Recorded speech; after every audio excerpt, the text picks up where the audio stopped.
ஒரு காலத்தில் அஞ்சனை தேவிக்கும் கேசரி மகாராஜாவுக்கும் பிறந்தார் அஞ்சனேயர். குழந்தை பருவத்திலேயே அவரிடம் அபாரமான தெய்வீக சக்தி இருந்தது. ஒரு காலை நேரம் வானத்தில் சூரியன் செம்மஞ்சள் நிறத்தில் முழுமையாக பழுத்த மாம்பழம் போல ஒளிர்ந்தான். அதை பார்த்த குட்டி ஹனுமான், அம்மா, வானத்தில் பெரிய மாம்பழம் இருக்கே என்று நினைத்தார். குழந்தை மனம், தெய்வீக சக்தி. உடனே வானத்தில் பாய்ந்தார். சூரியனை நோக்கி வேகமாக பறந்தார். இதைக் கண்ட தேவர்கள் பதறினர். இது சூரியன், உலகிற்கு ஒளி தருபவன் என்று அஞ்சி இந்திரன் தன் வஜ்ராயுதத்தை எறிந்தார். அந்த வஜ்ரம் ஹனுமானின் தாடையில் பட்டது. அதனால் அவருக்கு அஞ்சனேயன், தாடையில் அடிபட்டவன் என்ற பெயர் வந்தது. குழந்தை கீழே விழுந்தது.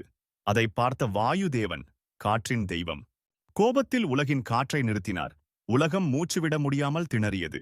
அப்பொழுது பிரம்மா, விஷ்ணு, சிவன் உள்ளிட்ட அனைத்து தேவர்களும் வந்து ஹனுமானுக்கு வரங்களை கொடுத்தார்கள். மரணம் இல்லா சக்தி, அளவில்லா பலம். இந்த வீடியோ பிடித்திருந்தால் சப்ஸ்கிரைப் செய்யுங்கள். தர்மத்தின் காவலனாக ஹனுமான் உலகிற்கு அருளினார்.